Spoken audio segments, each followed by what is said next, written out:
आप सभी को प्रभु यीशु के नाम में जय मसीह की आपका स्वागत है। जैसा कि हमने पिछली वीडियो में देखा कि मसीह जीवन में दुख किस प्रकार आते हैं।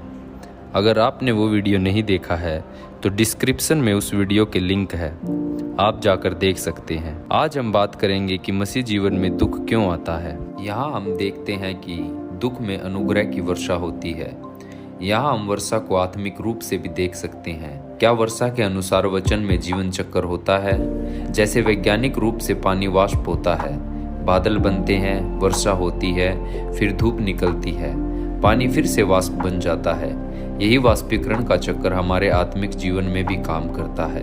हम देखते हैं कि लोग आज के समय में जो भी मन में आता है वही करते हैं और उसी प्रकार जैसा उनका मन चाहता है जीवन जीते हैं।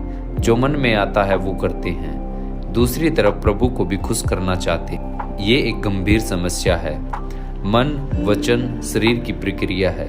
क्या हम इंतजार करते रहते हैं कि कब हम पर दुख आए और हम दुआ प्रार्थना में लगे और प्रभु यीशु को खुश करें, या फिर हम देखते रहते हैं कि कब हम पर दुख आए और हम अपने अनुग्रह को पाए? क्या बिना दुख आए हम पर अनुग्रह की प्राप्ति नहीं हो सकती? आइए हम पहले जान लेते हैं कि अनुग्रह क्या है। अनुग्रह हमें मसीह जीवन जीने के लिए ताकत देता है। हम पढ़ते हैं इफिसियों उसका 2 अध्याय आयत 19, इसलिए तुम अब सब विदेशी और मुसाफिर नहीं रहे, परंतु पवित्र लोगों के संगी, स्वदेशी और परमेश्वर के घराने के हो गए। यहाँ हम देखते हैं कि परमेश्वर ने हमको पाप में देखा, प्यार किया और माफ किया, और सच में परमेश्वर ने हमें परिवार का सदस्य बना लिया है। परमेश्वर की शक्ति का मुफ्त में मिल जाना बस कृपा होना होता है। आप इफिसियों 1 अध्याय का भी अध्ययन कर सकते हैं। हम अनुग्रह को समझ सकेंगे। उसी की शक्ति के द्वारा ही हम स्वभाव से बदले गए। पुरानी बातें बीत गई है, अब सब बातें नहीं है। हम पढ़ते हैं 2 कुरिन्थियों उसका 5 अध्याय आयत 17, तो यदि कोई मसीह में है तो वह नई सृष्टि है, पुरानी बातें बीत गई है, देखो वो सब नई हो गई हैं। परमेश्वर की कृपा पाने के लिए हमें स्नातक होने की जरूरत नहीं है। बिना संसारी योग्यता से भी वह हमें अनुग्रह देता है। हम यहाँ पर अब वर्षा के बारे में जानते हैं। योएल उसका 2 अध्याय आयत 23 में लिखा है, हे सियोनियों, तुम अपने परमेश्वर यहोवा के कारण मगन हो और आनंद करो, क्योंकि तुम्हारे लिए वह वर्षा अर्थात बरसात की पहली वर्षा बहुतायत से देगा, और पहले के लिए समान अगली और पिछली वर्षा भी बरसाएगा। परमेश्वर यहोवा के कारण मगन रहो और आनंद करो, क्योंकि वह तुम्हें वर्षा देगा, अर्थात बरसात की पहली वर्षा और बहुतायत से देगा। पहले के समान अगली व पिछली को भी बरसाएगा। वचन में अगली व पिछली वर्षा का जिक्र किया गया है, जिसका अर्थ हम आगे जानेंगे। आप हमारे साथ बने रहिए। अभी यही है कि जब हम पर दुख आते हैं तब हम पश्चाताप करते हैं और प्रार्थना करते हैं। हम फिर से खड़े होते हैं। आइए हम दुखों में घबराएं नहीं, परमेश्वर को धन्यवाद दे कि वो हम पर अपने अनुग्रह की वर्षा करे, जिसके योग्य हम स्वयं नहीं बल्कि प्रभु ने हमें चुन लिया है। हम आगे देखते हैं कि दुख पवित्रता की ओर ले जाते हैं। दुखों में परमेश्वर के साथ चलना भविष्य में एक नए जीवन का आरंभ करना है। दुखों में जब हम दिन गुजारते हैं तब मनुष्य कहीं ना कहीं परमेश्वर को दोष देने लगता है। परमेश्वर तो महान है, वह अपने लोगों को दुख से निकालकर आनंद की ओर ले जाता है। हम दिनों दिन पवित्र होते जाते हैं। हमें उन लोगों को या समय को कोसना नहीं चाहिए जिन्होंने हमें दुख दिया है। दुख देने वाला आपका रिश्तेदार भी हो सकता है और आपका विश्वास योग्य मित्र भी हो सकता है। आज ये ध्यान जरूर रखना होगा, अगर दुख देने वाले नहीं होते तो आज आप परमेश्वर के नज़दीक नहीं होते। ये ही वो लोग हैं जिन्होंने आपको परमेश्वर के नज़दीक किया है ताकि हम दुखों में पवित्र हो जाए।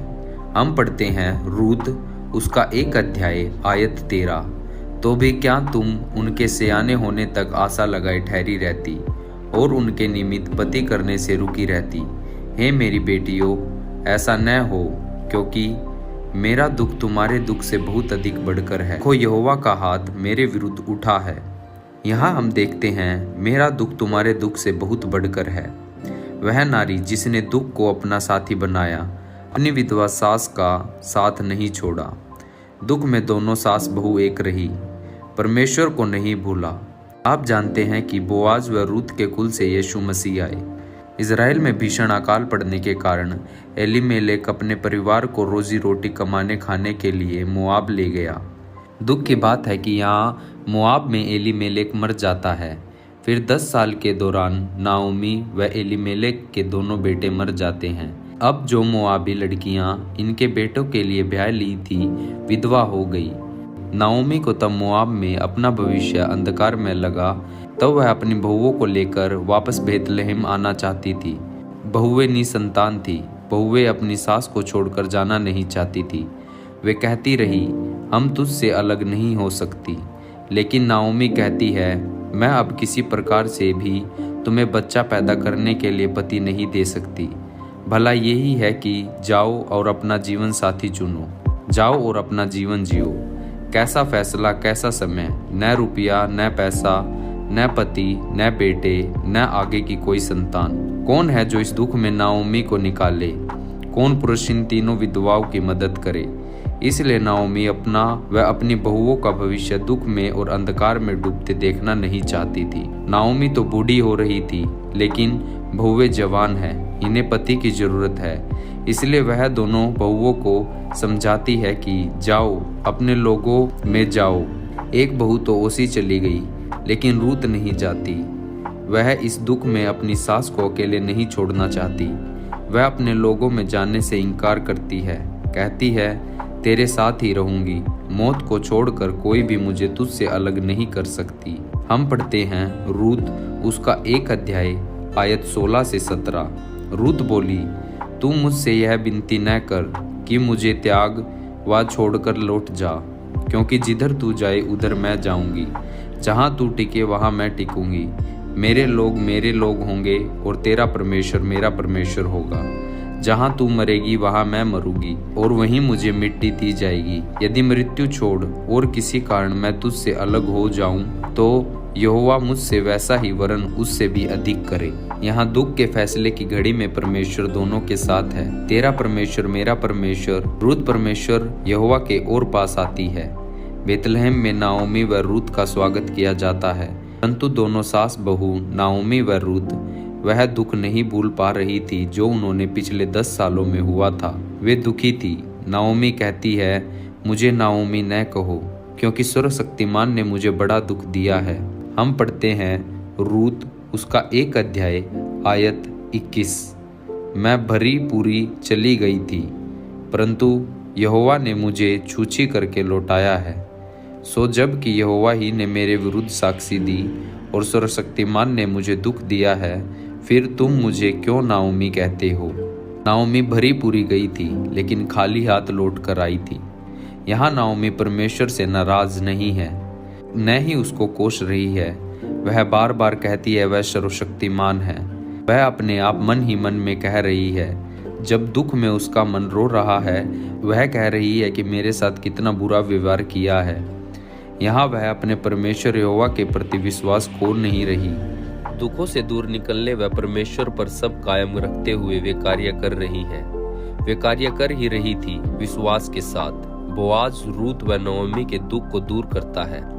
मित्रों, हर दुख में परमेश्वर की महान योजना छुपी हुई है। रूत बोआज से ओढ़ना ओढ़ा देने की मांग करती है। वह उसे स्वीकार करके रूत से विवाह करता है। एक बेटा उत्पन्न होता है। जब हम दुखों में परमेश्वर के पास होते हैं तो पवित्र बनते हैं। फिर हमें समय मिलता है जब हमारे जी में जी आता है। विवाह समारोह में उपस्थित जनों ने रूत व बोआज को आशीर्वाद दिया, तुम इजराइल के पूर्वजों के समान समृद्ध हो जाओ। परमेश्वर आप पे से भी दुखों की घड़ी को हटा देंगे। आप सिर्फ विश्वास कीजिए और जिन दुखों में आप पड़े हुए हैं उन दुखों में पवित्र बनिए और परमेश्वर पर आशा बनाए रखिए। हमारे साथ जुड़े रहिए, हम आपको और बातों के बारे में भी बताएंगे। तब तक के लिए जय मसीह की। आमीन। आप हमें अपनी प्रेयर रिक्वेस्ट को कमेंट बॉक्स में भी भेज सकते हैं। हम आपके लिए प्रार्थना करेंगे। आमीन।